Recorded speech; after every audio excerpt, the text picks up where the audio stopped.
In the vast expanse of Arizona's high desert, where red rock meets endless sky, there stands a ranch that money built but love forgot. Colton Wade owns more land than most men could walk in a lifetime, yet he lives like a hermit behind walls, of his own making.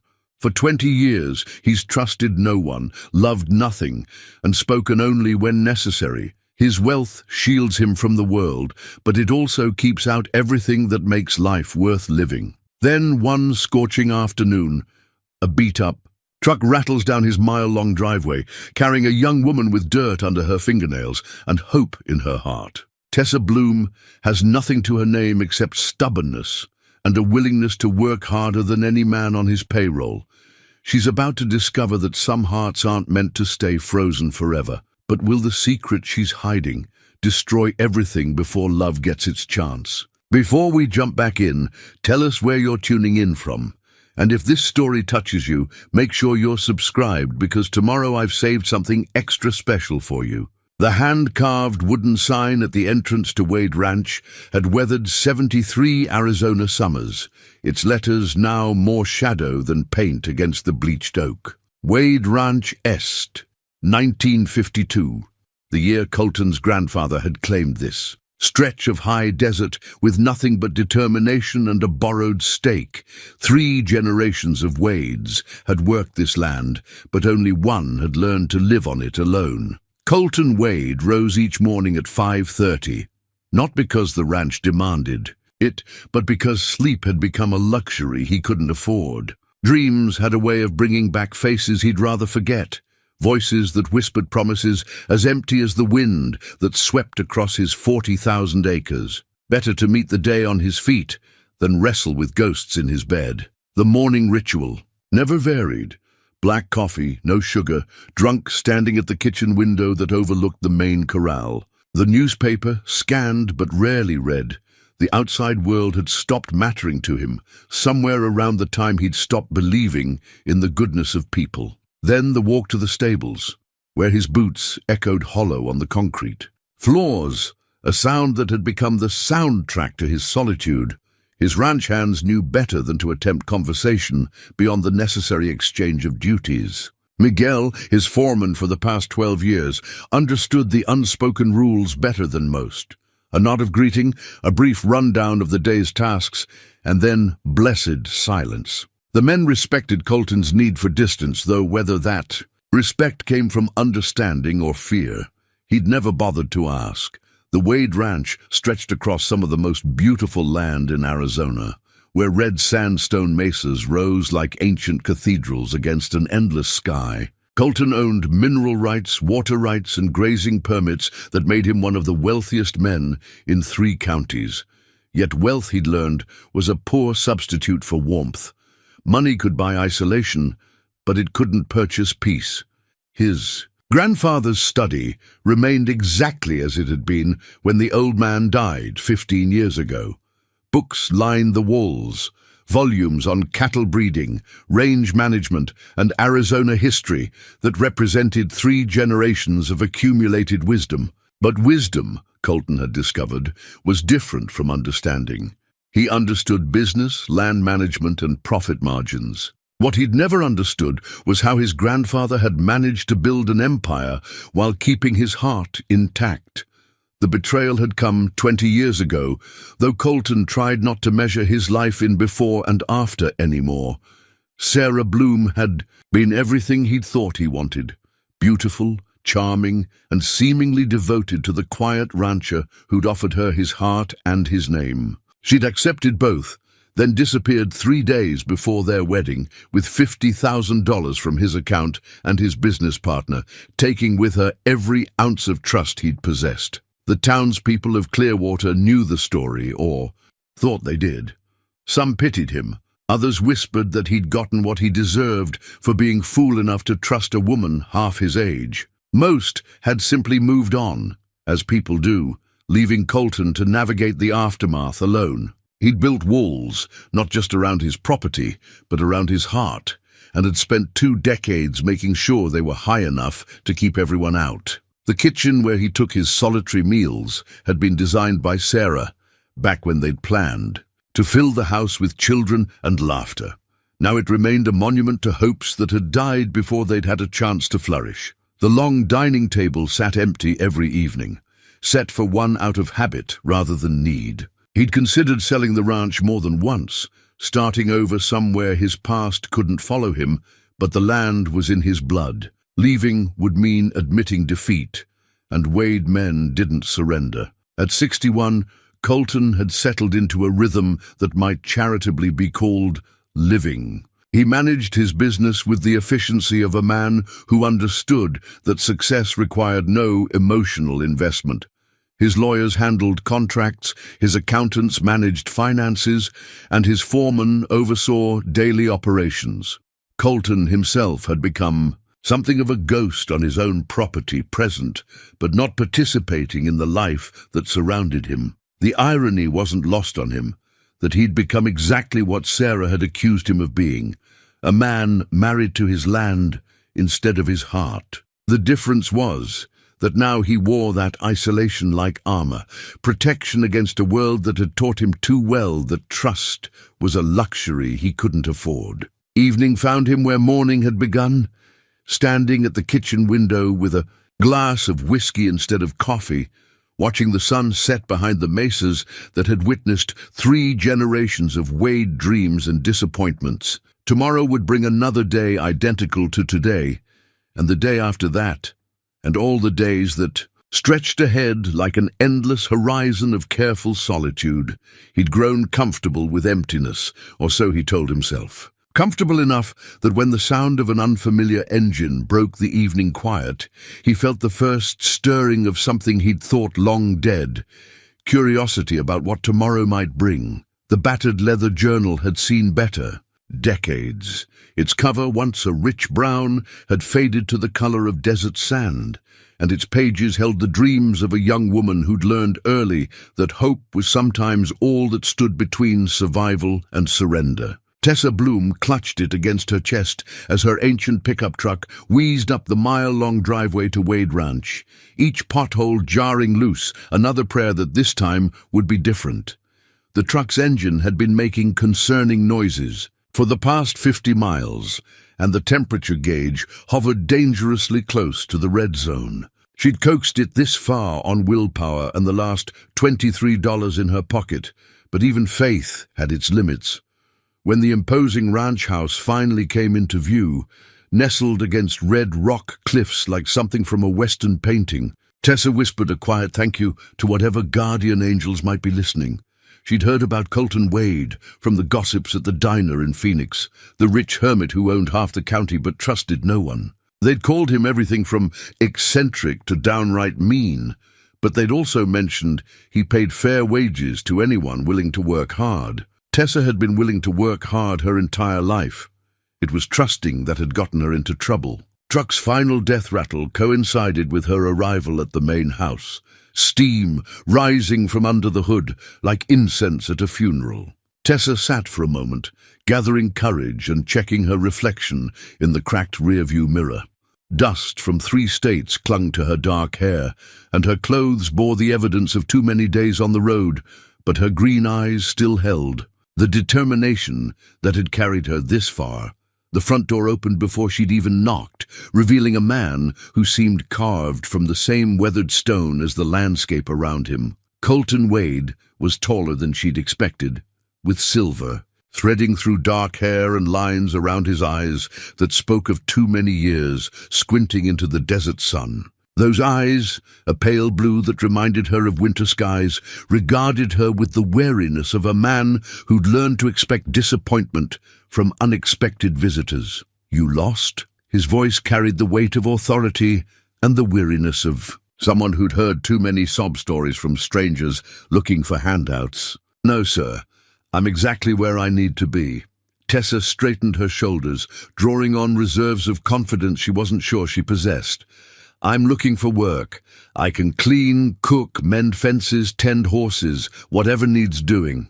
Colton's expression didn't change, but she caught the slight tightening around his eyes that suggested amusement wasn't entirely dead in him. "I didn't advertise for help." "I know. but I figure a place this size always has work for someone willing to do it right. She gestured toward the vast expanse of ranch land visible from where they stood. I'm not asking for charity, Mr. Wade. I'm asking for a chance to earn my keep. You know my name. People talk, especially about successful men who prefer their privacy. She met his gaze steadily, neither challenging nor submissive. They also talk about men who pay honest wages for honest work. Something flickered across his features, surprise perhaps, or recognition of the subtle flattery. And what makes you think you can do honest work? You look like you haven't had a square meal in a week. The assessment stung because it was accurate, but Tessa had learned that showing weakness was a luxury she couldn't afford. Hungry people work harder than comfortable ones, and I've been hungry long enough to know the value of a good job. Where? You from?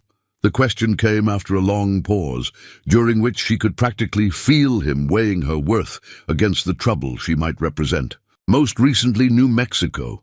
Before that, Texas. Before that, she shrugged, letting the gesture speak for the rootlessness that had defined her life since leaving home. I go where the work is. Got references? I've got hands that work, and a back that's stronger than it looks. She held up her palms, calloused from years of hard labor. Sometimes that has to be reference enough. Colton studied her for what felt like an eternity, his pale eyes searching for something she couldn't name. The silence stretched between them, broken only by the whisper of wind through the ancient cottonwoods that shaded the house. Somewhere in the distance, a horse nickered, and the sound seemed to make up his mind. 1 week, he said finally. Trial. Basis. You can sleep in the bunkhouse, eat with the hands. If you can keep up and keep your mouth shut, we'll talk about something permanent. Relief flooded through her so powerfully that her knees nearly buckled. Thank you, Mr. Wade. You won't regret this. I regret most decisions involving strangers, he replied, but there was no real harshness in it. Miguel will show you around. Work starts at sunrise. As he turned to go back inside, Tessa clutched her journal tighter and whispered another prayer, this time of gratitude. She'd found sanctuary, however temporary, and maybe, if she was careful and lucky, she might find something more. What she couldn't know was that the man walking away from her was about to discover that some visitors bring more than just the promise of honest work. The chipped ceramic coffee mug had seen better decades, its once bright wildflower pattern, now faded to gentle whispers of yellow and blue. It was the only personal possession Tessa had carried with her through 3 states and countless temporary jobs, a reminder of the grandmother who taught her that beauty could be found in the simplest things. As she sipped her first cup of ranch coffee at 4:30 in the morning, the familiar weight of the mug in her hands steadied her nerves for the day ahead. Miguel Hernandez had been foreman of Wade Ranch for 12 years, and in that time, he'd learned to read the subtle signs that indicated his boss's mood. This morning, those signs suggested curiosity warring with caution, never a good combination when it came to Colton Wade's decision-making. The appearance of the young woman had clearly unsettled the careful routine that governed ranch life, though whether that unsettling would prove beneficial remained to be seen. You sure you know what you signed up for? Miguel asked as he led Tessa toward the horse barn. His English carried the musical cadence of his native Mexico, softened by years in Arizona but never entirely lost. Mr. Wade, he don't usually take on help without checking references, running background checks, the whole 9 yards. Maybe he saw something in me worth taking a chance on, Tessa replied, though she kept her voice light to hide the uncertainty beneath. The truth was, she needed this job more than she could afford to admit, and not just for the money. The morning air carried the scent of hay and leather, horse sweat, and the distant promise of desert rain. Tessa breathed deeply, letting the familiar smells ease the knot of anxiety in her chest. She'd worked ranches before, knew the rhythm of this life, even if she'd never been allowed to stay long enough to truly belong to it. The horses regarded her with the frank curiosity of creatures who understood that judgment should be reserved until character was proven. Tessa approached the first stall slowly, murmuring soft words to the bay gelding, who watched her with intelligent dark eyes. "That's Thunder," Miguel said. "Mr. Wade's favorite, though he'd never admit to having favorites." "Hello, Thunder," Tessa whispered, extending her hand for the horse to sniff. "You're a handsome fellow, aren't you? I bet you've got stories to tell." The gelding's ears pricked forward at the sound of her voice, and after a moment's consideration, he allowed her to stroke his neck. It was a small victory, but Tessa had learned to appreciate small victories. They often led to larger ones. "You got away with them," Miguel observed, genuine approval in his voice. "That's good. Horses, they know if you're honest or not." Tessa spent the morning learning the layout of the ranch, the names and temperaments of the animals, and the endless list of tasks that kept a spread this size running smoothly. She mucked stalls without complaint, hauled feed with determination that impressed the other hands, and approached each job with the quiet competence of someone who understood that work was a form of prayer. Colton made his appearance just after 10, his pale eyes scanning the barn with the practiced efficiency of a man who noticed everything. His gaze lingered on Tessa for a moment as she brushed down a mare, noting the gentle way she worked and the soft words she murmured to calm the animal. "She's a natural," Miguel reported when Colton approached. "Hasn't complained once. And the horses like her?" Colton nodded, but said nothing. Tessa pretended not to notice his scrutiny, though she felt the weight of his attention like sunlight on her shoulders. There was something in his gaze that made her want to prove herself worthy of whatever faith had prompted him to give her this chance. The afternoon brought fence repairs, and Tessa surprised everyone by producing a worn pair of work gloves and a small toolkit from her truck. She worked alongside the men without trying to prove anything, simply doing what needed to be done with the steady persistence of someone who understood that ranch work was about endurance rather than speed. "Where'd you learn to handle wire like that?" asked Jake, one of the younger hands, as Tessa deftly spliced a break in the fencing. "My grandfather," she answered, not elaborating. Some stories were too complicated for a first day, too heavy with the weight of memory and loss. As the sun began its descent toward the western mesas, Tessa found herself humming while she worked, an old song her grandmother had sung while tending her own small garden. She didn't realize she was doing it until she noticed the silence that had fallen around her, the way the other workers had paused to listen to the melody that seemed to bring something alive in the desert air. From his position near the barn, Colton heard it too. The sound stirred something he'd thought long dormant, a recognition that music had once been part of his life before silence became his preferred companion. He turned away before anyone could see the expression on his face, but not before Miguel caught the slight softening around his eyes that suggested the first small crack in 20 years of carefully maintained walls. The old transistor radio had been gathering dust in the bunkhouse for years, forgotten by whoever had left it behind. Tessa discovered it while organizing her few belongings on her second morning. Its silver antenna bent and its plastic casing cracked, but its spirit apparently intact. When she managed to coax it to life, the tinny sound of classic country music filled the previously silent kitchen where she'd volunteered to prepare breakfast for the crew. "Haven't heard that thing work in 5 years, Miguel said, pausing in the doorway as Hank Williams crooned about being so lonesome he could cry. "Used to belong to Tommy, one of the hands who worked here before you came." "Well, it just needed someone to believe in it," Tessa replied, stirring eggs in a cast-iron skillet that had probably fed Cowboys since before she was born. "Sometimes things just need a little attention to remember what they're meant to do." Churchill kitchen had been designed for functionality rather than warmth. All stainless steel surfaces and commercial-grade appliances that could feed a crew efficiently, but held no memory of family meals or shared laughter. Yet somehow, Tessa's presence began to transform the space. She'd found wildflowers growing near the creek and arranged them in a mason jar on the central table.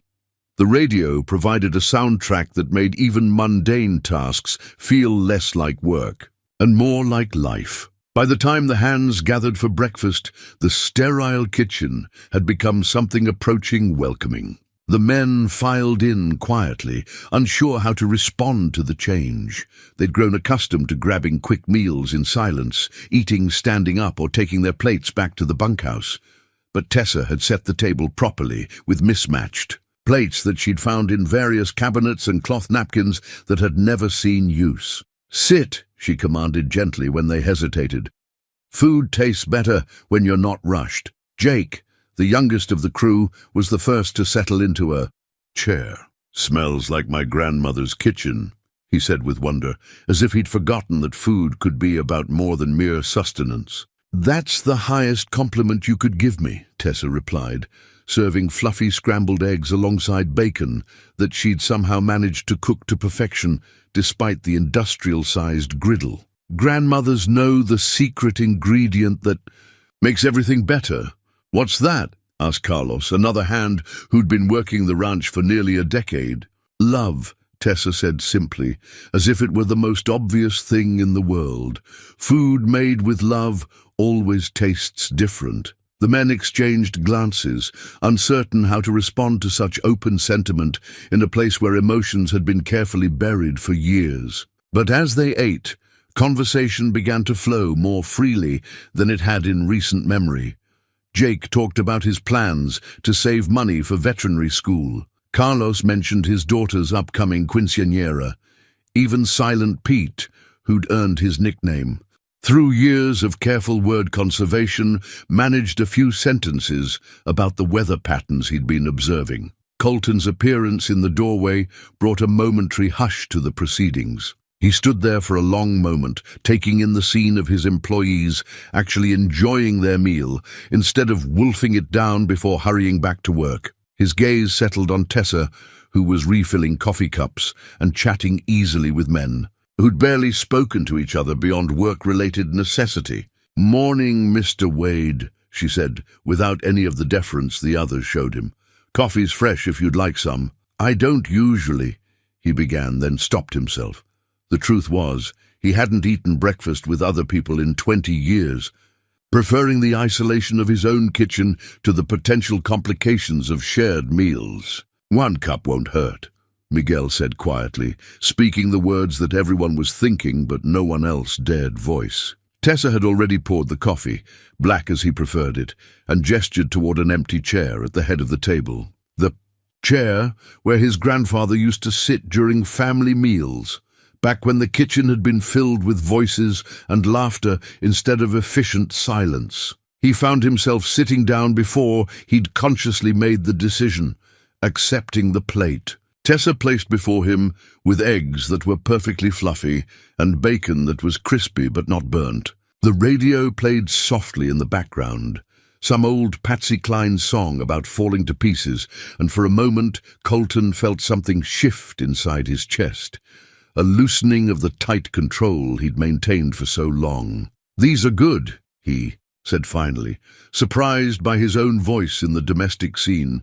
"Thank you," Tessa replied, and her smile was so genuine that it reminded him of mornings long ago when breakfast had been about more than fuel for the day ahead. Later, as he walked toward his office, Colton found himself humming the melody that had been playing on the radio. He stopped abruptly when he realized what he was doing, disturbed by this evidence of how quickly one person could begin to alter the careful patterns of his life. But that evening, as he stood at his kitchen window watching the sunset, he discovered himself listening for the sound of laughter from the bunkhouse, where his employees were apparently learning to enjoy their meals again. Change, he reflected, had a way of sneaking up on a man when he wasn't paying proper attention.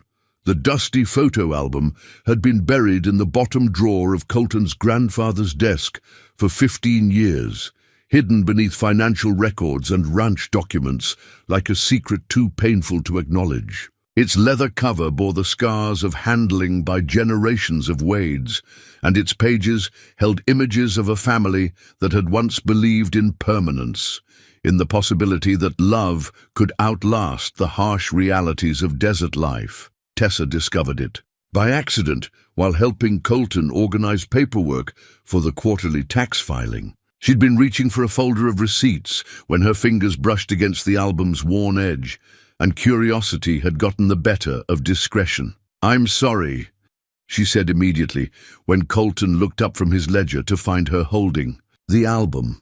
"I didn't mean to pry, I was just looking for the equipment receipts and—" "It's fine," he said, though his voice carried a tension that suggested otherwise. "Just old family pictures, nothing important." But Tessa had already glimpsed the photograph on the first page, a young man who looked remarkably like Colton, standing beside a beautiful woman in a wedding dress, both of them radiating the kind of happiness that seemed to light the world around them. The resemblance was unmistakable, but it was the joy in the young man's eyes that struck her most powerfully.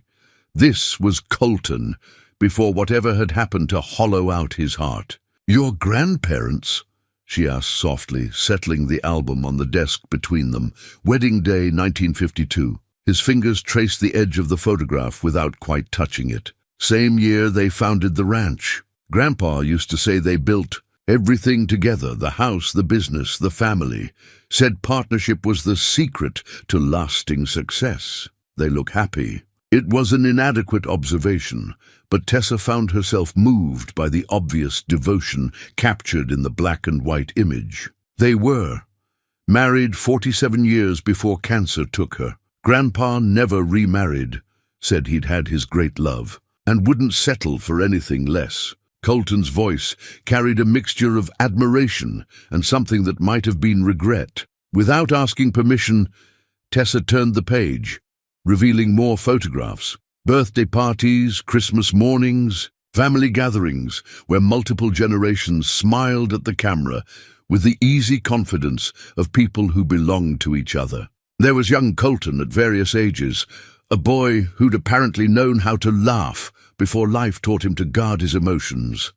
"You looked happy too," she observed, studying a picture of 10-year-old Colton sitting on a horse nearly twice his size, grinning with the fearless joy of childhood. "I was. This place was different then, full of people, full of noise. Grandpa and Grandma hosted every holiday, every celebration. The kitchen table barely held everyone during Sunday dinners." He paused, lost in memory. "I thought that's what my life would look like. Big family, lots of grandkids running around, continuing the tradition. What changed?" The question slipped out before Tessa could stop herself, but Colton didn't seem to mind the intrusion. "I trusted the wrong person. Made plans with someone who didn't share my vision of the future." His jaw tightened slightly, but he continued, turning pages in the album. "Learned that some people see opportunity where others see partnership." They sat in comfortable silence, looking through years of documented happiness, rodeos and roundups, birthday celebrations and quiet moments that spoke of a family that had understood how to love each other well. Tessa found herself studying Colton's face as much as the photographs, watching the play of emotions as he revisited a past that clearly still held power over him. "You could still have that," she said finally, the words emerging before wisdom. "Who could intervene? The family, the celebrations, the life your grandparents built.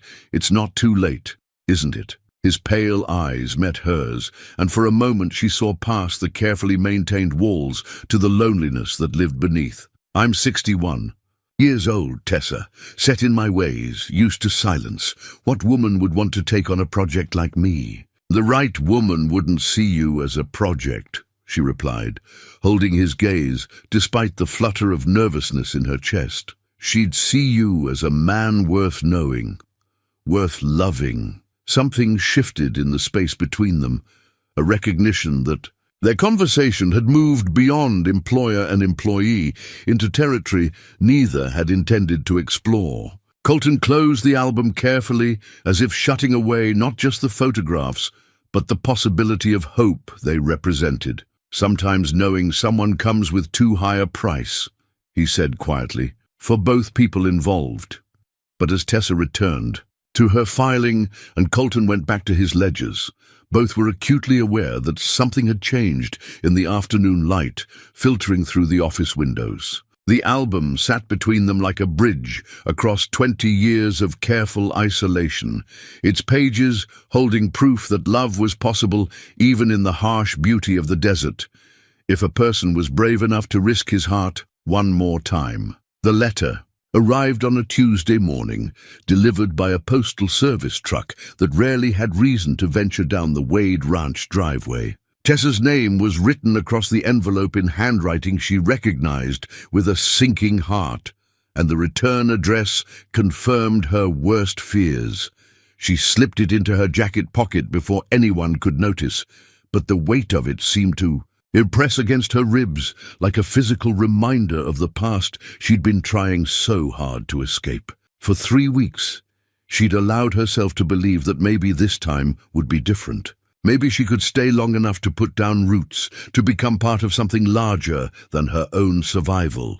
The work at Wade Ranch had given her purpose, and the growing warmth in Colton's eyes when he looked at her had kindled hopes she'd thought long dead. But the letter in her pocket served as a harsh reminder that some mistakes followed you, no matter how far you ran. She managed to maintain her composure through morning chores, feeding the horses and mucking stalls with the same care she'd shown since her arrival.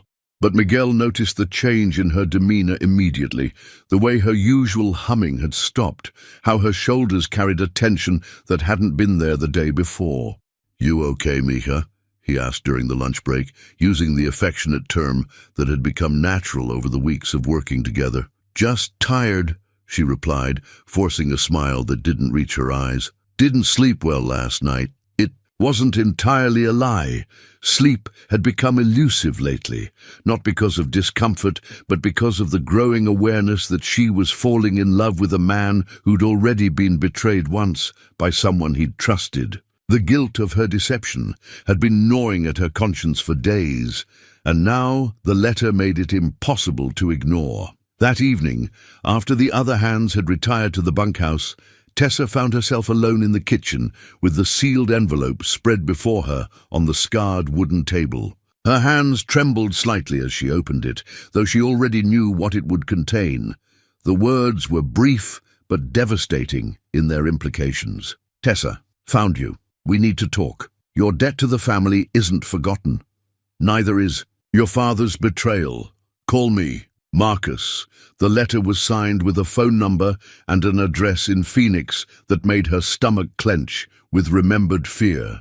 Marcus Hendricks had been her father's business partner 20 years ago, back when Daniel Bloom had thought he could get rich quick by embezzling from investors and disappearing into the night. What Marcus had never known, what no one had known except Tessa, was that her father had hidden the stolen money and died without revealing its location. Footsteps on the porch interrupted her spiraling thoughts, and she quickly folded the letter back into its envelope, shoving it into her pocket just as Colton appeared in the doorway.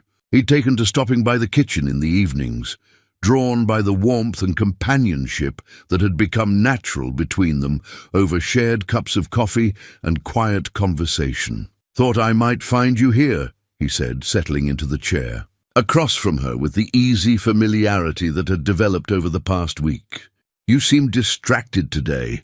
Everything all right?" The concern in his voice made her chest tighten with guilt. How could she tell him that everything he was beginning to trust in her was built on deception, that she was the daughter of the man who'd betrayed him 20 years ago, and that the past was once again reaching out to destroy any chance of happiness he might find? "Just thinking about the future," she said carefully, which was true enough even if it wasn't the whole truth. "Sometimes it's hard to know what comes next." "I used to think the future was something you could plan," Colton replied, studying her, faced with the attention that had become both comforting and terrifying.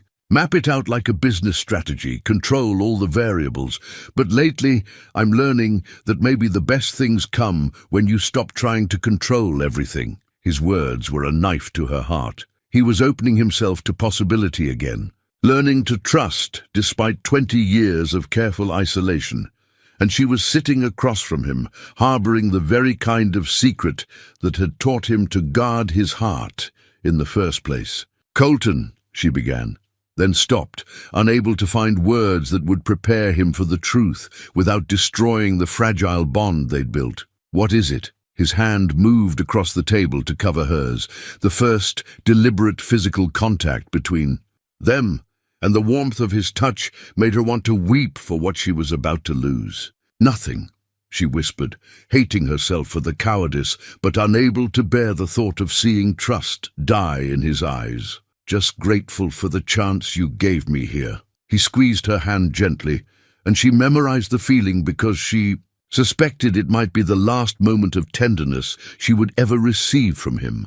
Tomorrow, she would have to decide whether to run again or stay and fight for something that might already be doomed by the sins of her father's past. The wild desert rose had managed to bloom, despite the harsh conditions, its delicate pink petals a defiant splash of color against the red sandstone where Tessa had discovered it during her morning ride. She'd pressed it carefully between them, pages of her journal that evening, drawn to its stubborn beauty and the way it had found life in an unlikely place. Like hope, she thought, it seemed to flourish best when circumstances suggested it had no business surviving at all. The storm had been building all day, dark clouds gathering over the mesas like bruises against the desert sky. By afternoon, the air crackled with electricity, and the horses grew restless in their stalls, sensing the approaching tempest with the ancient wisdom of creatures who understood the desert's moods better than the humans who claimed to own it. Colton found Tessa in the equipment barn, securing tools and supplies against the wind that had begun to howl through the canyon walls. She moved with efficient grace, her dark hair whipping around her face as she wrestled a tarp over the hay bales, and something about her determination in the face of the storm stirred emotions he'd been trying to keep carefully contained. "Storms. Going to be a big one," he said, raising his voice over the wind. "Weather service is calling for flash flood warnings. You should head back to the bunkhouse before it gets worse." "Almost finished," she called back, securing the last corner of the tarp with hands that had grown strong and capable over her weeks at the ranch. "Just want to make sure everything's protected." A brilliant flash of lightning illuminated the barn, followed immediately by thunder that seemed to shake the earth beneath their feet. The first drops of rain began to fall, fat and warm, carrying the scent of sage and creosote that meant the desert was about to come alive with the brief abundance that followed every storm. "Too late now," Colton said as the drops became a downpour, drumming against the metal roof with increasing intensity. "We'll have to wait it out here." They found themselves stranded together in the sudden intimacy of shared shelter, the storm raging outside while they stood in the golden light filtering through rain-streaked windows. The barn smelled of leather and hay, motor oil and the ozone that preceded lightning, and somehow the combination created an atmosphere that seemed to strip away the careful distance they'd both been maintaining. "I love desert storms," Tessa said, moving to the window to watch the lightning dance across the sky. "There's something honest about them. No pretense, no holding back, just pure power expressing itself without apology." Colton joined her at the window, close enough that he could smell the faint scent of wildflowers in her hair, close enough to notice the way her green eyes reflected the lightning like captured fire. "Most people find them frightening, I guess." "I'm not most people." She turned to face him, and something in her expression made his breath catch. "I've learned that sometimes the most beautiful things come from the storms we can't control." The space between them seemed to shrink without either of them moving, charged with electricity that had nothing to do with the weather outside. Colton found himself studying the curve of her mouth, the way her lips parted slightly, as if she were about to speak words that would change everything between them. "Tessa," he said, her name carrying weight of longing he hadn't allowed himself to feel. "In 20 years, I know," she whispered, and somehow those two words contained an acknowledgement of everything that had been building between them. The attraction, the emotional connection, the sense that they were standing on the precipice of something that could either heal them both or destroy what little safety they'd managed to build. When he kissed her, It was with the desperate tenderness of a man who'd forgotten how to hope, reaching towards something that might save him. Her response was immediate and fierce, her hands tangling in his hair as 20 years of loneliness met weeks of growing trust in a moment that felt like coming home. The storm raged around them, but inside the shelter they'd found in each other's arms there was only warmth and the wild beating of hearts that had learned to protect themselves but were choosing vulnerability instead. When they finally broke apart, both breathing hard, the silence between them was profound. "We should talk about this," Colton said, though his hands remained on her face as if he couldn't bear to let her go. "Later," Tessa replied, pulling him close again, because she knew that later would bring complications and difficult truths that might destroy this perfect moment. "Right now, just let us have this." Outside, the storm began to ease, but inside the barn, something had shifted permanently. They had crossed a line that couldn't be uncrossed, opened their hearts to possibilities that were as beautiful and dangerous as the desert rose that bloomed against all odds in the harshest places. The small velvet jewelry box had been hidden in the back of Colton's bedroom closet for 15 years, tucked behind winter coats and forgotten Christmas decorations like a relic from a different life. His mother's wedding ring lay nestled inside, a simple band of white gold set with a modest diamond that had somehow managed to capture and hold the light of 60 years of devoted marriage. He'd kept it safe through 2 decades of bitter solitude, telling himself it was merely family heritage, but now he understood it had been waiting for a woman worthy of its legacy. The morning after the storm found them both moving through their routines with a new awareness of each other that changed. Everything while changing nothing at all. Tessa still prepared breakfast for the crew, still hummed while she worked, but now Colton found himself timing his morning coffee to coincide with her presence in the kitchen, the casual brush of their hands as he passed her the sugar, the way her smile seemed to linger when their eyes met across the table.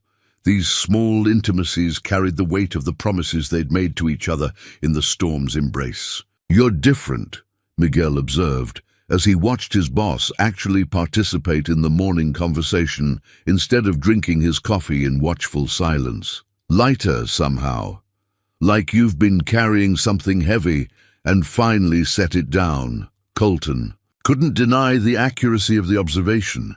The crushing weight of loneliness that had been his constant companion for 20 years had lifted, replaced by something he'd almost forgotten how to recognize: contentment mixed with anticipation for what each day might bring.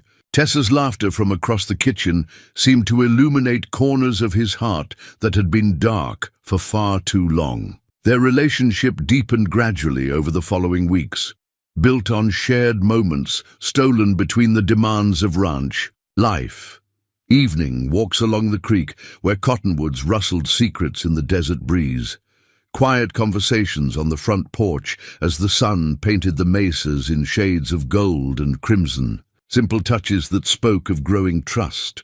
Her hand on his shoulder as she refilled his coffee cup, his fingers brushing hers as they worked side by side repairing tack in the barn. Tessa found herself marveling at the man emerging from behind. The walls Colton had built around his heart. He had a dry sense of humor that surfaced when he felt safe, a gentleness with the animals that spoke of deep empathy carefully hidden, and a way of listening that made her feel heard in ways she'd never experienced before. When he told her stories of his grandfather's time building the ranch, his face would soften with memory, and she could see glimpses of the young man who'd once believed in forever. Grandpa used to say that the land chose its people, not the other way around, Colton said one evening as they sat watching the stars emerge in the vast desert sky. He claimed he knew the moment he saw this place that it was where he belonged, where he was meant to build something lasting. "Do you believe that?" Tessa asked, curled against his side on the porch swing his grandfather had built for his grandmother 60 years ago. "I'm starting to," he replied, pressing a kiss to the top of her head. "Maybe the land was just waiting for the right time to show me what I was supposed to be building here." The weight of her deception pressed against Tessa's conscience like a physical ache. Every tender moment, every shared confidence, every step deeper into love made the truth harder to bear. She knew she should tell him about her father, about the letter from Marcus, about the real reason she'd come to Wade Ranch. But the fear of losing this precious connection, of watching love die in his eyes the way it had 20 years ago, kept the words trapped in her throat. Instead, she allowed herself to fall deeper into the fantasy that love might be enough to overcome the sins of the past. She memorized the way he laughed at her stories, the reverent way he touched her face when he thought she was sleeping, the plans he'd begun to make that included her presence in his future. When he showed her the ring one evening, explaining its history and what it meant to his family, she had to excuse herself to the bathroom to hide her tears. "I want you to know that what we have isn't casual for me," he said when she returned.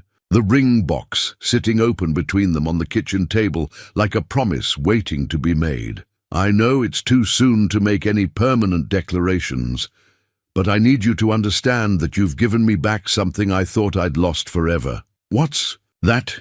she whispered, though she already knew the answer. "Hope," he said simply. "For the first time in 20 years, I can imagine a future that includes happiness, includes love, includes the kind of life my grandparents built together." That night, Tessa lay awake staring at the ceiling of her small room in the bunkhouse, her journal open beside her with the pressed desert rose, marking a page of dreams she'd written but might never see fulfilled. Tomorrow, she would have to decide whether to tell him the truth and risk destroying everything, or continue living the lie that was slowly poisoning the love she'd never thought she deserved. The newspaper clipping arrived in Colton's mailbox. On a Thursday, cut from the Clearwater County Herald's weekly gossip column with surgical precision. Someone had highlighted the relevant passage in yellow marker, ensuring he wouldn't miss the speculation about our most eligible bachelor rancher and his mysterious new employee who seems to have captured more than just his attention. The anonymous sender had thoughtfully included a handwritten note. "Thought you should know what people are saying. A friend." Colton crumpled the clipping without finishing it, but the damage was already done. 20 years of careful privacy had conditioned him to value anonymity above almost everything else, and the idea that his personal life was becoming fodder for public consumption stirred the old defensive instincts that had protected him for so long. Tessa found him standing in his office that evening, staring out the window toward the town, lights in the distance, with an expression she'd learned to recognize as his way of processing difficult emotions. The crumpled newspaper clipping lay on his desk like evidence of some crime neither of them had committed. "Bad news?" she asked softly, settling into the chair across from his desk. "Small-town gossip," he replied, his voice carrying the weariness of a man who'd hoped to avoid this particular complication. "Apparently, we've become the local entertainment." She smoothed out the clipping and read the highlighted passage, her cheeks flushing with embarrassment at the speculation about her. Motives and background. The columnist had been particularly creative in wondering whether the gold-digging type has finally found her mark, and if poor Colton Wade will fall for the same tricks that fooled him 20 years ago. "I'm sorry," she said, though she wasn't sure what she was apologizing for. Their relationship, the gossip, or the painful parallels the article drew to his past betrayal. "It's not your fault. This is what happens when people have too much time and too little actual news to discuss." But his jaw was tight with tension, and she could see the walls beginning to rebuild themselves behind his eyes. The gossip followed, them everywhere over the next week. At the feed store, conversations stopped when Colton entered, replaced by meaningful looks and whispered speculation.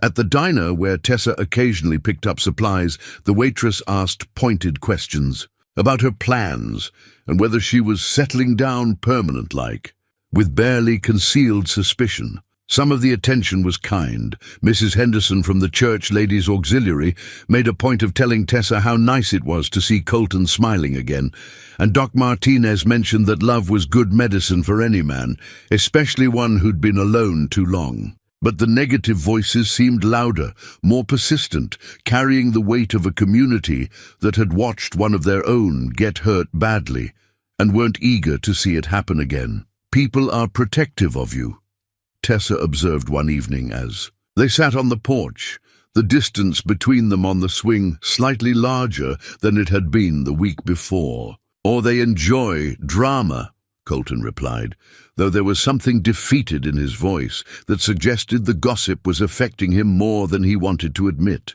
The pressure intensified when Robert Caldwell, Colton's oldest friend and the bank president who'd helped him rebuild after Sarah's betrayal, stopped by for what he called a friendly visit, but felt more like an intervention. "I'm not telling you how to live your life," Robert said, accepting a cup of coffee in the same kitchen where Tessa had been serving breakfast to the ranch hands just that morning. "But people are talking, and some of what they're saying might be worth considering.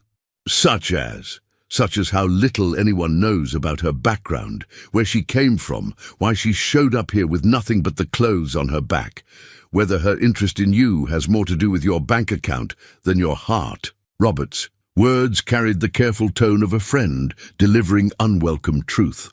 Colton found himself studying Tessa differently over the following days, noticing things that hadn't seemed significant before. The way she avoided questions about her past, the careful vagueness when anyone asked about her family or previous jobs, the fact that she'd arrived with virtually nothing and had never mentioned friends or relatives who might miss her. The doubt crept in slowly, like water finding cracks in stone. Not because he believed the worst about her intentions, but because the constant speculation from others began to highlight how much about Tessa remained unknown.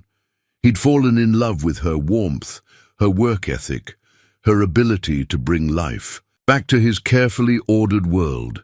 But love built on mystery, he was learning, was vulnerable to the kind of questions that small towns specialized in asking.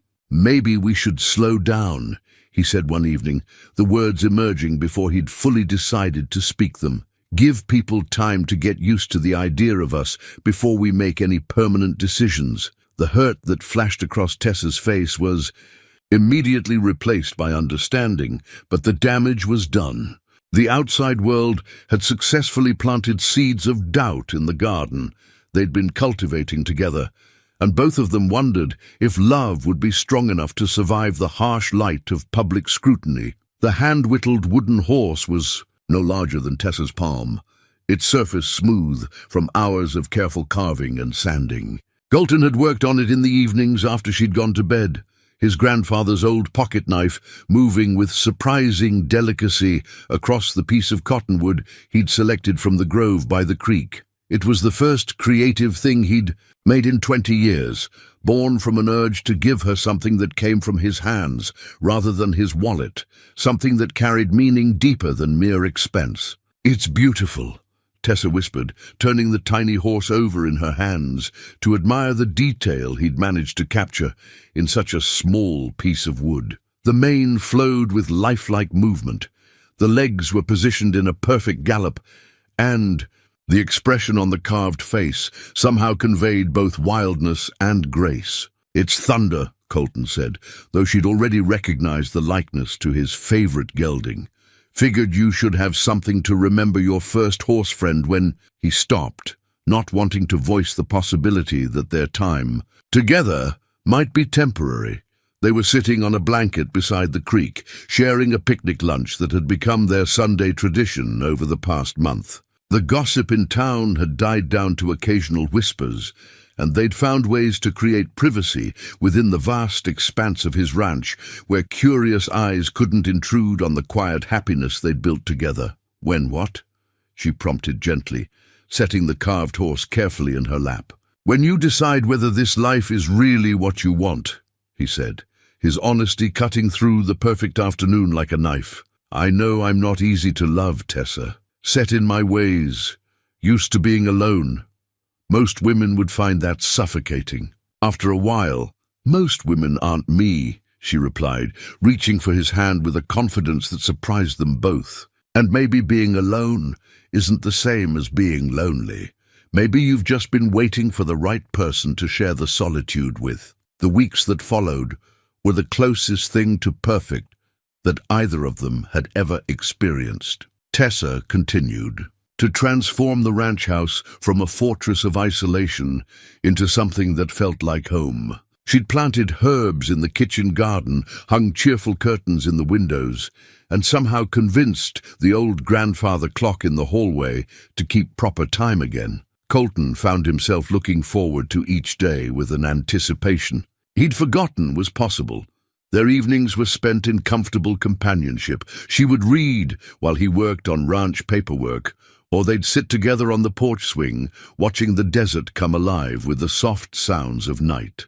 They talked about everything and nothing, sharing stories from their childhoods, dreams for the future, and the quiet observations that lovers exchange when time feels limitless. "I've been thinking about Christmas," Colton said one evening as they watched the first stars appear in the darkening sky. "It's been just another day for me for 20 years, but maybe this year we could do something different." "Different how?" Tessa asked, though the warmth in her voice suggested she already approved of whatever he might suggest. "Tree in the living room. Maybe invite Miguel and his family for dinner. Make it feel like a celebration instead of just another Tuesday in December." The words came easier than he'd expected, as if planning for joy was a skill that simply needed practice. "I'd like that," she said softly. "I'd like that very much." It was during these perfect weeks that Colton began to seriously consider marriage, not the desperate grab for companionship that had characterized his relationship with Sarah, but the deep certainty that came from truly knowing another person and choosing to build a life together. He found himself studying engagement rings in catalogs that arrived with the ranch supply orders, imagining how his grandmother's wedding band would look on Tessa's finger, planning a proposal that would honor both their histories and their hopes. The irony wasn't lost on him that happiness, when it finally arrived, felt both miraculous and inevitable. Every morning he woke grateful for her presence in his life. Every evening he went to bed amazed that someone could love him despite his flaws and history. The ranch itself seemed to approve of her presence. The horses were calmer, the men worked with more enthusiasm, and even the desert seemed more beautiful when viewed through her appreciative eyes. "I love you," he told her one morning, as she stood at the kitchen window watching the sunrise paint the mesas in shades of gold and rose. The words came naturally, without the careful calculation that had characterized his previous attempts at emotional intimacy. "I love you too," she replied, turning in his arms with a smile that made him believe in forever again. It was the calm before the storm, though neither of them knew it yet. In just a few days, the past would come calling with demands that would test everything they'd built together. But for now, there was only this, the perfect piece of two people who'd found each other against all odds and dared to believe that love might be enough to overcome anything the world could throw at them. The legal documents were spread across the kitchen table like evidence at a crime scene, each page bearing the letterhead of Hendricks and Associates, private investigators, Phoenix, Arizona. Marcus Hendricks had done his homework thoroughly, documenting not just Tessa's current location, but her complete history. Her real name, her father's crimes, her connection to the woman who had betrayed Colton Wade 20 years ago. The file was comprehensive, damning, and unfortunately for Tessa, completely accurate. Robert Caldwell stood in the doorway of the kitchen, where Tessa had served countless breakfasts to the ranch hands, where she and Colton had shared quiet morning conversations and tentative dreams of the future. His expression carried the grim satisfaction of a man who'd been proven right about suspicions he'd hoped were wrong. "I'm sorry to be the bearer of bad news," Robert said, though his tone suggested he felt more vindicated than sorry. "But when Marcus Hendricks contacted me about recovering stolen money, I felt obligated to investigate. You can imagine my surprise when I learned that our mysterious Tessa Bloom is actually Tessa Bloom Hartwell, daughter of Daniel Bloom. The same Daniel Bloom who embezzled $50,000 from Colton 20 years ago." Tessa felt the blood drain from her face as she stared at the documents that laid out her life in clinical detail. Birth certificates, school records, employment history, all of it leading to the inescapable conclusion that she was exactly who Marcus claimed she was, the daughter of the man who'd helped destroy Colton's faith in human nature. It gets worse, Robert continued, extracting another set of papers from his briefcase.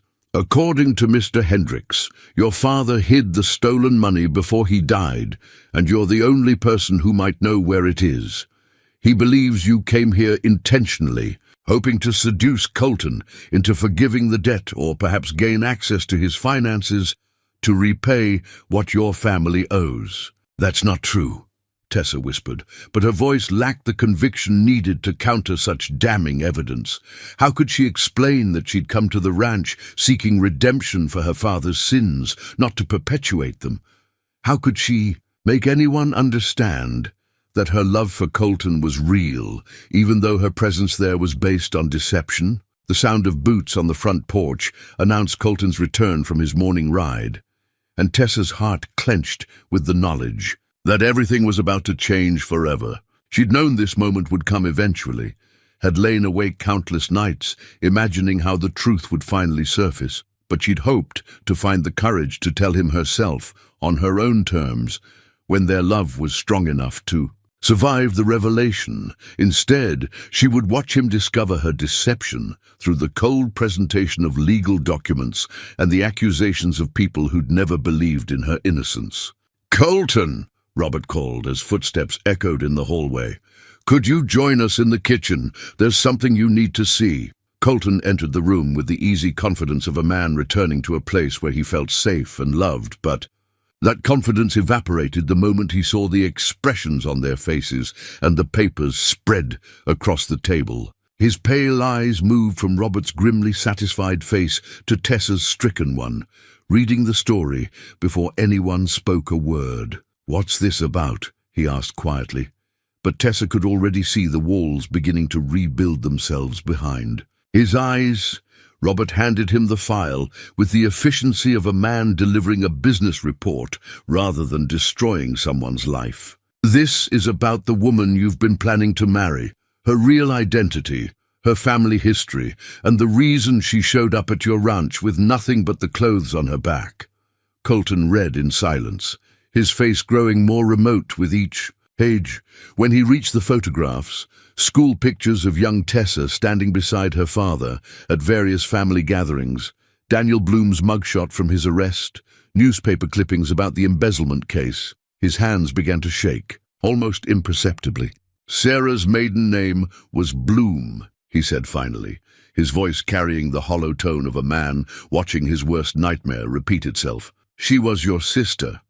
"Half-sister," Tessa corrected desperately, as if the distinction mattered now. "I barely knew her. I was only 14 when she left home, and I hadn't seen her since she was 18. I didn't even know about you until after she died, and Marcus started looking for the missing money." "But you knew," Colton said, setting the papers down with careful precision. "When you showed up here asking for work, you knew exactly who I was and what your family had done to me." "Yes," she whispered, because there was no point in lying anymore. "I knew." The admission hung in the air between them like a death sentence. 20 years of careful emotional reconstruction crumbled in an instant, replaced by the familiar ache of betrayal that Colton had thought he'd finally healed from. The woman he'd learned to love, the future he'd allowed himself to imagine, the trust he'd slowly rebuilt, all of it was founded on deception, as complete as the one that had destroyed him before. "Get out," he said quietly. "Colton, please. Let me explain. Get out!" The words exploded from him with 20 years of accumulated pain and rage. "Pack your things and get off my property, now." Tessa looked at him through tears that made everything blur together. The man she loved, the documents that condemned her, the kitchen where they'd shared so many quiet mornings that now felt like lies. She wanted to fight for him, to make him understand that her love was real, even if her arrival had been calculated. But the finality in his voice told her that some bridges, once burned, could never be rebuilt. She left without another word, carrying nothing but the small carved horse he'd made for her and the knowledge that she'd lost the only home she'd ever truly wanted. The engagement ring sat in its velvet box on Colton's kitchen table, the diamond catching the harsh fluorescent light like a mocking reminder of dreams that had proven to be as fragile as desert mirages. He'd planned to propose that very evening, had even rehearsed the words he wanted to say about building a future together, about trusting in love despite the scars of the past. Now the ring felt like evidence of his own foolishness, proof that some men were destined to make the same mistakes regardless of how much pain those mistakes had caused before. The confrontation had lasted less than 15 minutes, but its aftermath stretched through the long night like an echo that wouldn't fade. Colton sat in the kitchen, where Tessa had transformed cold functionality into warmth, where her laughter had filled spaces that had been silent for 20 years, and felt the familiar weight of betrayal settle over him like a shroud he'd thought he'd finally shed. The worst part wasn't the deception itself, though that cut deep enough. The worst part was how completely he'd believed in her, how thoroughly she'd managed to slip past every defense he'd spent 2 decades building.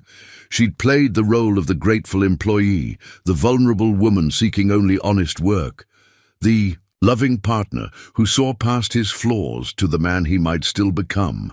And he'd believed every moment of it, had allowed himself to hope that maybe this time would be different. But blood told, as his grandfather used to say. Sarah Bloom had been charming and seemingly devoted right up until the moment she'd disappeared with his money and his business partner. Her half-sister had simply refined the technique, trading obvious gold digging for a more subtle approach that targeted his emotions instead of just his bank account. "Mr. Wade?" Miguel's voice from the doorway interrupted his bitter reflections. The foreman stood uncertainly in the entrance, clearly aware that something catastrophic had occurred, but unsure how to address it. "The men are asking about Miss Tessa. Her truck's gone, and her room in the bunkhouse is cleaned out." "She won't be coming back," Colton said flatly, closing the ring box with a decisive snap. "Inform the crew that we're returning to previous staffing levels immediately." Miguel's weathered face showed his confusion and concern. In the months since Tessa's arrival, the entire atmosphere of the ranch had changed for the better. The men worked with more enthusiasm, shared meals instead of eating in isolation, and had begun to feel like a community rather than just employees. Her departure would leave a void that went far beyond the loss of an extra pair of hands. Did something happen? Is she all right? "She's exactly where she belongs," Colton replied, though the words tasted like ash in his mouth. "And this ranch will be exactly what it was before she arrived, efficient, profitable, and free of complications." But even as he spoke, Colton knew that returning to his previous existence would be impossible. Tessa had changed more than just the ranch's daily routines. She'd reminded him what it felt like to be fully alive, to wake up each morning with anticipation instead of resignation. The silence that had once been his refuge now felt suffocating. The solitude he'd treasured for 20 years now seemed like a prison of his own making. The kitchen felt enormous without her presence, the breakfast table too large for one person, the morning coffee bitter in ways that had nothing to do with how it was prepared. Even the horses seemed to sense her absence, looking toward the barn entrance with expectant eyes that slowly dimmed as the days passed without her familiar voice humming old songs while she worked. Robert Caldwell stopped by 3 days later, ostensibly to check on Colton's well-being, but clearly satisfied that his intervention had prevented what he saw as a disaster in the making. "I know this is difficult," he said, settling into the chair where Tessa used to sit during their morning conversations. "But you'll see in time that this was for the best. Better to learn the truth now than after you'd married her and given her legal access to everything you've built." "She never asked for anything," Colton found himself saying, though he immediately regretted defending the woman who deceived him so completely. They never do, not directly. That's what makes them so dangerous. Robert's tone carried the conviction of a man who'd seen too many wealthy friends taken advantage of by women with hidden agendas. "You were lucky this time, Colton. Lucky that someone cared enough to investigate before it was too late." But as Robert left and Colton returned to the empty house that had once felt like home, he wondered if what he felt could really be called luck. The woman who'd brought music back into his life was gone, taking with her the possibility that love might be stronger than the fear that had governed his choices for so long. The ring in its velvet box had been returned to the drawer where his mother's wedding band waited for a bride who might never come, and the future stretched ahead of him like an endless repetition of careful, sterile days. He'd been right to trust. No one, he told himself. Right to build walls that kept out both pain and joy. Right to choose safety over the risk of being hurt again. But if he was so right about everything, why did victory feel so much like defeat? The half-finished letter had been started and abandoned 7 times, each attempt growing more desperate and less coherent than the last. Tessa sat in the cramped motel room she'd rented with her last $40, staring at pages covered with crossed-out sentences and tear stains that had smudged her careful handwriting into illegible smears. How do you apologize for a deception that was born from the best intentions but had caused the worst possible outcome? How do you explain that love can grow from lies without sounding like every other person who'd ever tried to justify the unjustifiable? Dear Colton, she'd written and rewritten, I know you never want to see me again, and I understand why. But I need you to know that everything I felt for you was real, even if the reason I came to your ranch wasn't entirely honest.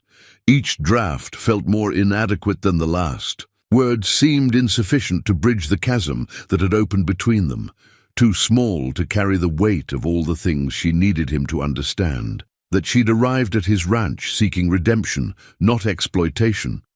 That her father's sins had haunted her entire adult life, driving her from job to job and town to town as she tried to outrun a guilt that wasn't entirely her own. That loving him had been the first pure thing in her life, unmarked by the stain of her family's failures. But every letter ended up in the wastebasket beside the bed, because what was the point of explanations when the fundamental truth remained? Unchanged, she had deceived him. She had known exactly who he was and what her family had done to him, and she'd chosen to keep that knowledge hidden while accepting his trust and his love. The town of Clearwater felt different now that she was no longer protected by Colton's employment and growing affection. The same people who'd whispered about her motives when she was with him now felt free to express their suspicions openly.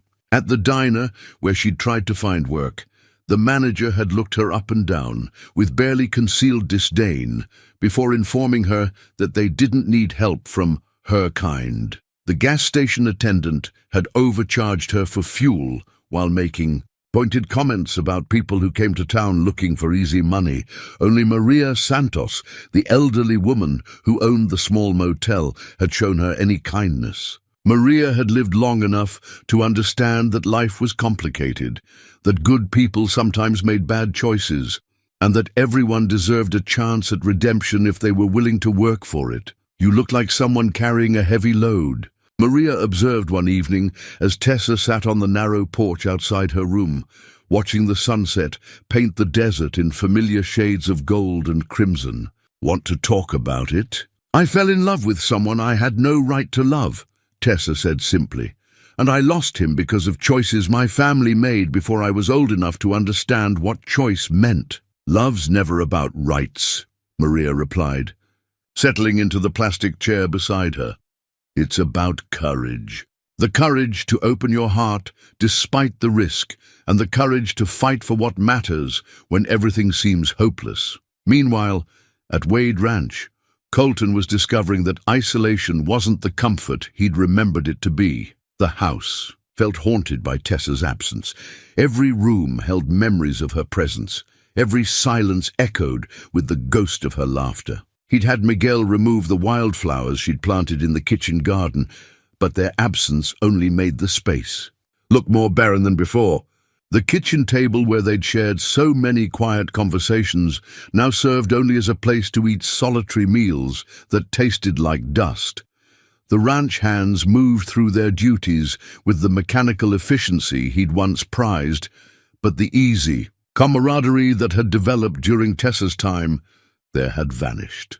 Breakfast was consumed in silence. Work was performed without the casual conversation that had made even difficult tasks feel manageable. And evenings found the men retreating to their individual quarters instead of gathering to share stories and companionship. Miguel made several attempts to broach the subject of what had happened, clearly concerned about both his employer's well-being and the impact on ranch morale. But Colton's responses were so firmly discouraging that the foreman eventually gave up, though his worried glances suggested he hadn't given up his concern. The worst moments came in the early morning hours when Colton would wake from dreams where Tessa was still there, still humming while she prepared breakfast, still looking at him with eyes that held love instead of guilt. The transition from dream to reality was brutal, a daily reminder of everything he'd lost and everything he'd chosen to give up. Robert Caldwell's occasional visits, meant to provide support and reinforcement for his decision, only made things worse.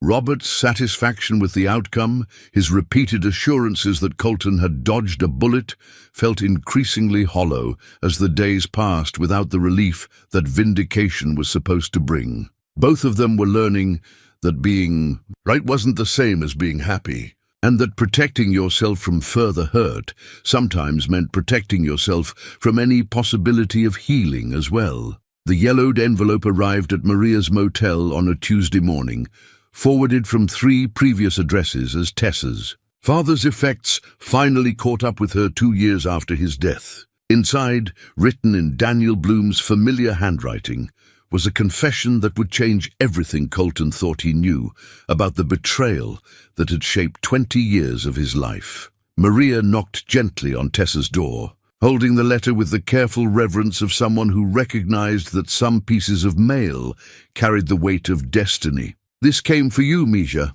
Looks important." Tessa had been packing her few belongings, preparing to leave Clearwater and find work in another town where her name didn't carry the burden of other people's sins.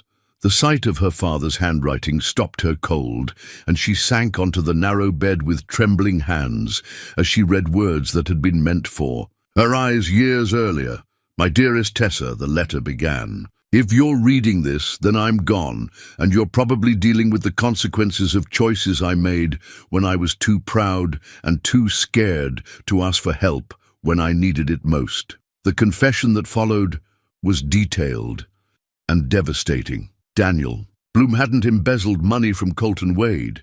He'd borrowed it, with Colton's knowledge and blessing, to cover medical expenses when Tessa's mother was dying of cancer. The $50,000 had been a loan between friends, documented only by a handshake and the kind of trust that existed between men who'd grown up together in small-town Arizona. But when Sarah had decided to run away with Colton's business, or partner, she'd taken the loan documents from Daniel's files and destroyed them, making it appear that the money had been stolen rather than borrowed. She'd needed a way to explain her sudden departure and vast improvement in lifestyle, and framing her own father for embezzlement had served her purposes perfectly. "I tried to tell Colton the truth," Daniel had written. "Went to his ranch 3 times in the weeks after Sarah left, but he wouldn't see me. By then she'd already told him I'd stolen the money, and with the documents gone, I had no way to prove otherwise. I was going to pay him back as soon as I could, but losing your mother, and then my reputation destroyed my business. I died owing money to a man who thought I'd betrayed him, and I've left you to carry the burden of a crime I never committed." The letter went on to explain how the guilt and shame had driven Daniel to drink, how he'd lost job after job as the story of his supposed embezzlement followed him from town to town, and how he'd finally died alone and broken, never able to clear his name or restore the friendship he'd valued more than his own life. "The money Marcus Hendricks is looking for doesn't exist," the letter concluded. I spent every penny on your mother's medical care, just as Colton intended when he offered to help. Sarah took everything else when she ran, not just Colton's trust, but the documents that would have proven my innocence.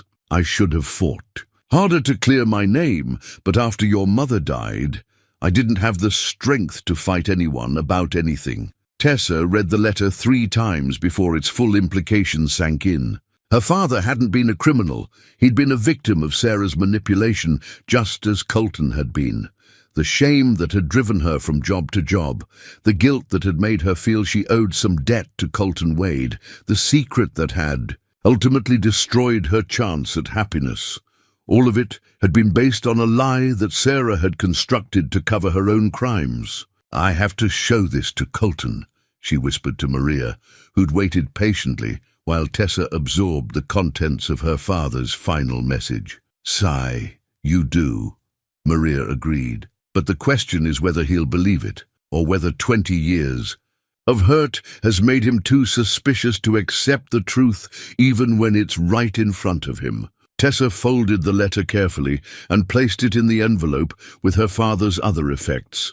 A few photographs, his worn wedding ring, and a small notebook where he'd kept track of every penny he'd hoped to someday repay to the friend who'd tried to help him save his wife's life. The evidence of his integrity was all there, preserved in his careful handwriting, waiting for someone to finally tell the true story of what had happened 20 years ago. The drive to Wade Ranch felt like traveling through 20 years of accumulated misunderstanding, each mile bringing her closer to a confrontation that could either restore both her father's reputation and her own chance at love, or finally close the door on any possibility of redemption. But for the first time since she'd fled the ranch in shame and heartbreak, Tessa felt the stirring of something she'd almost forgotten how to recognize. Hope that the truth might finally be enough to set them all free. As she turned down the familiar driveway toward the house where she'd been happier than she'd ever imagined possible, she clutched her father's letter like a lifeline and prayed that love might prove stronger than the lies that had kept them apart. The bus ticket to Phoenix sat in Tessa's back pocket like a one-way passage to nowhere, purchased with her last $20 in a moment of despair when Colton had refused to see her.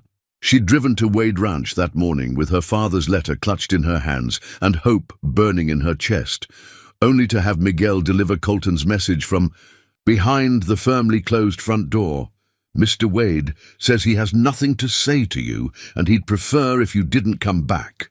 The words had hit her like a physical blow, but she'd tried again, leaving the letter with Miguel and asking him to at least read it, to understand that everything they'd believed about her father was wrong. But an hour later, Miguel had returned. The unopened envelope with another message.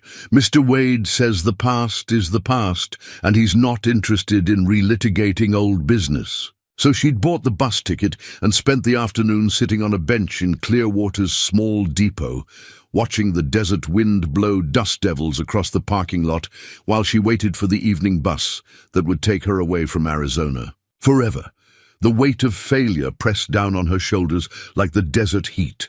Failure to clear her father's name, failure to save the only love she'd ever known, failure to find the courage to fight for what mattered most. Miguel found her there as the sun began its descent toward the western mesas, his weathered face creased with concern and something that might have been anger. He settled beside her on the bench without invitation, studying the bus ticket in her hands with disapproval. "You're giving up too easy," he said finally, his accented English carrying the weight of hard-earned wisdom. "He won't even read the letter," Tessa replied, holding up the envelope that contained her father's confession. 20 years of believing the worst about my family, and he's not willing to consider that he might have been wrong." "Mr. Wade's been hurt bad," Miguel acknowledged. "But hurt men sometimes need to be shaken awake before they can see past their own pain. That letter in your hands, it might change everything if he actually reads it. He's made his choice, has he? Or has he just gotten so comfortable with his pain that he's afraid to let it go?" Miguel stood and extended his hand to her. "Come with me." There's something you need to understand about stubborn men and the women who love them. Against her better judgment, Tessa found herself following Miguel back to his truck, the bus ticket still clutched in her free hand. He drove not toward Wade Ranch, but toward the small cemetery on the outskirts of town, where weathered headstones marked the final resting places of 3 generations of desert families. "Mr. Wade comes here every year on the anniversary of his grandmother's death," Miguel said, parking near a section of the cemetery shaded by ancient cottonwoods. "Talks to her like she's still listening, tells her about the ranch, about his troubles. Sometimes I think she's the only person he really trusts anymore." He pointed toward a marble headstone that read, "Eleanor Wade, beloved wife, mother and grandmother," in elegant script. "If you want him to listen, really listen, that's where you'll find him tomorrow evening. She's the one who taught him about love in the first place. Maybe she can help him remember." Tessa stared at the grave marker, understanding immediately what Miguel was suggesting. "You want me to ambush him at his grandmother's grave. I want you to fight for what matters," Miguel corrected gently. "That man has been half alive for 20 years, going through the motions of living, but never really living. You brought him back to life, Mija. Don't let fear drive you away when he needs you most." As they drove back toward town, Tessa felt something shift inside her chest, a straightening of her spine, a lifting of her chin, a recognition that some things were worth fighting for, even when the odds seemed impossible. She'd spent her entire adult life running from her father's supposed sins, accepting blame that wasn't hers to carry, allowing other people's assumptions to define her worth. But the letter in her hands contained the truth, and the truth deserved to be heard, regardless of how painful it might be to speak or to hear.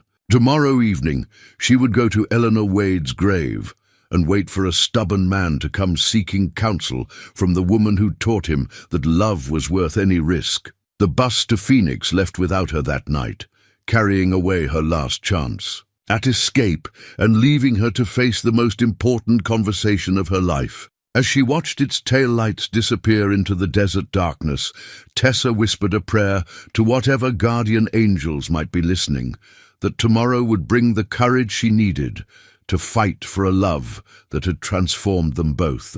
2 matching silver rings lay side by side in Tessa's palm, simple bands that caught the last light of the desert sunset like promises waiting to be made. She'd purchased them that afternoon at the small jewelry store in town, using money Maria had lent her when she'd explained her plan. They weren't expensive, her resources wouldn't allow for anything elaborate, but they carried the weight of commitment and the hope that sometimes the most meaningful gestures were the simplest ones. Colton found her sitting beside his grandmother's grave, as Miguel had predicted, her dark hair stirring in the evening breeze that carried the scent of desert sage and the distant promise of rain.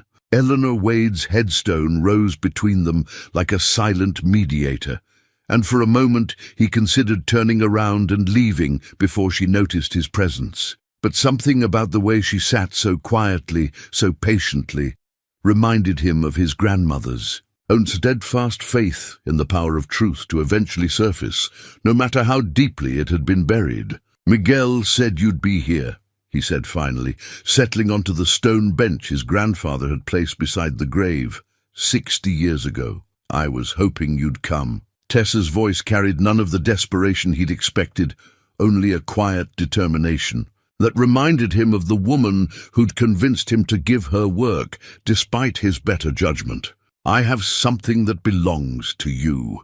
Something I should have given you weeks ago." She handed him the envelope containing her father's letter without preamble, without explanation or justification. "This won't change what I did," she said simply. "Won't excuse the fact that I deceived you about who I was and why I came to your ranch, but it might change how you remember my father." Colton held the envelope for a long moment before opening it, and Tessa watched his face as he read the words that had waited 20 years to find their intended audience. She saw the moment comprehension dawned, the way his jaw tightened with something that might have been grief or rage or relief. When he finished reading, He sat in silence for so long that the first stars began to appear in the darkening sky. Above them, he tried to see me, Colton said finally. After Sarah left, Miguel told me someone had been coming to the ranch asking for me, but I wouldn't see anyone. I thought... He stopped, unable to finish the sentence that revealed how completely Sarah's lies had poisoned his ability to trust. He never stopped trying to figure out how to pay you back, Tessa said softly. Even when he was dying, he was still keeping track of every penny, calculating interest, hoping somehow he'd find a way to clear his debt. There was no debt. The words came out rough with 20 years of accumulated guilt. I gave him that money freely, gladly. When his wife was sick, when you were just a girl who needed her mother, I would have given him twice that much if he'd asked. He knew that. It's why losing your friendship hurt him more than losing his reputation. Tessa pulled the small notebook from her pocket, filled with her father's careful calculations and desperate plans for repayment. He died believing you hated him for something he never did. The silence that followed was broken only by the whisper of wind through the cottonwood trees and the distant call of a coyote greeting the emerging stars. When Colton finally spoke, his voice carried the weight of years of misdirected anger and the beginning of understanding. "I'm sorry," he said, the words emerging like a prayer, "not just for what happened to your father, but for what I put you through.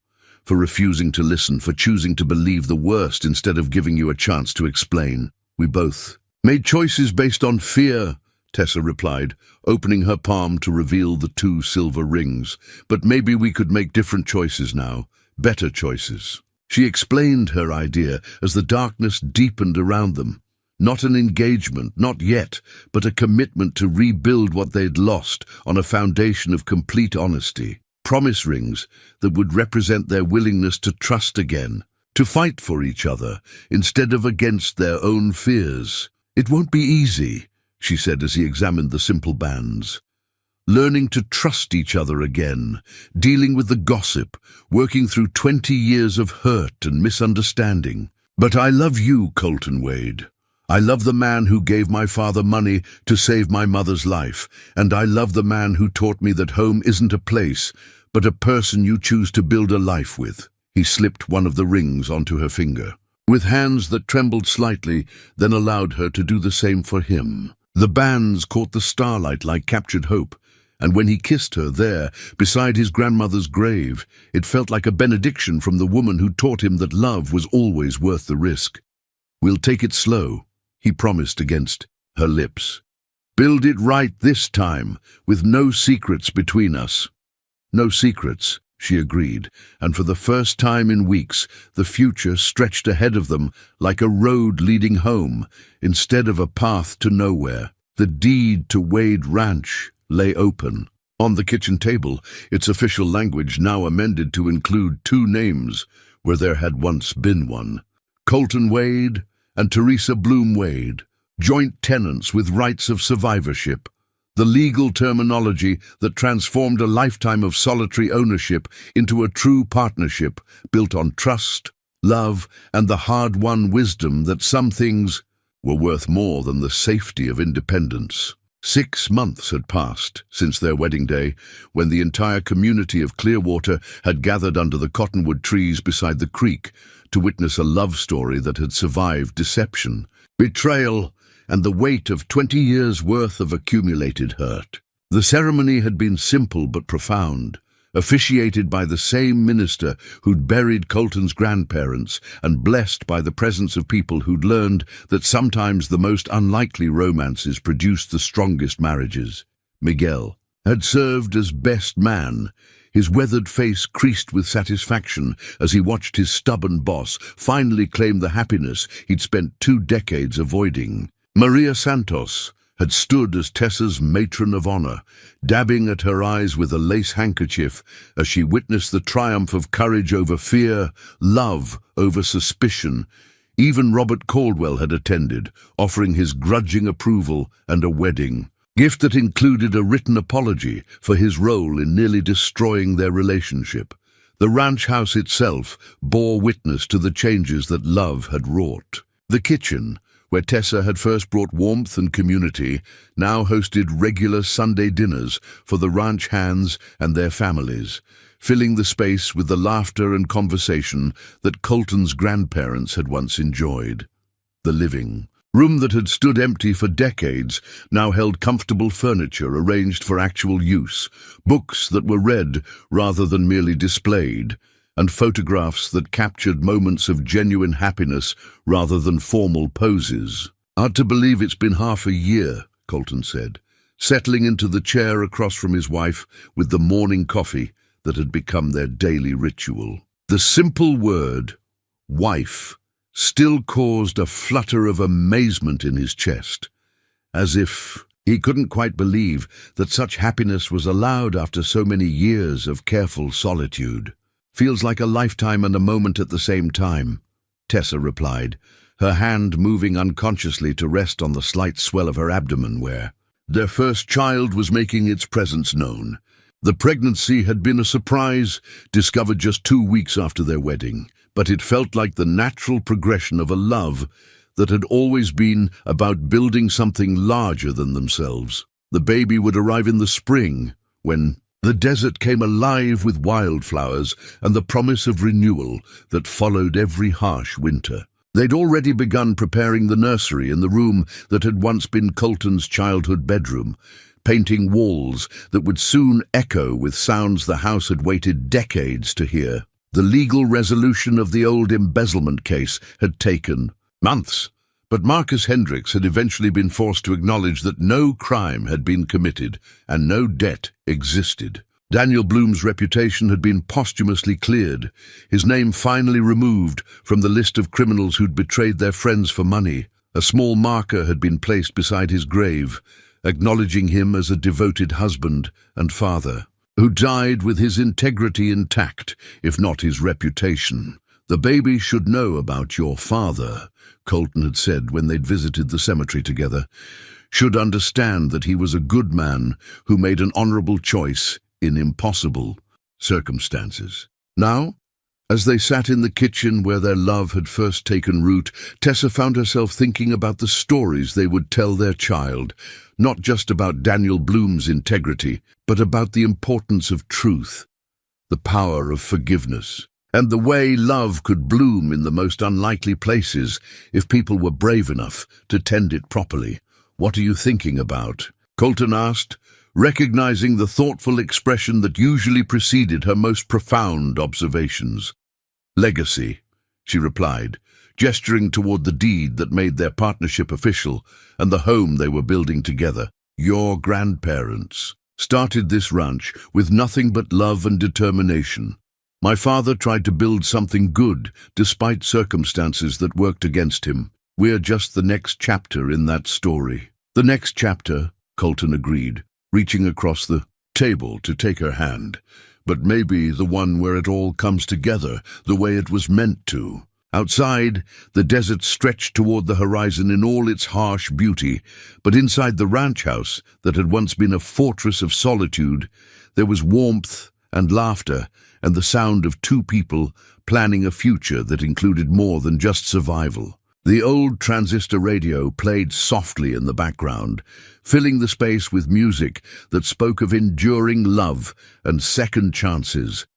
And somewhere in the distance, thunder nickered a greeting to the morning that sounded remarkably like contentment. They had learned, both of them, that the best things in life often came disguised as complications, that trust was something to be built rather than simply given, and that love was not about finding someone perfect, but about choosing to grow perfect together.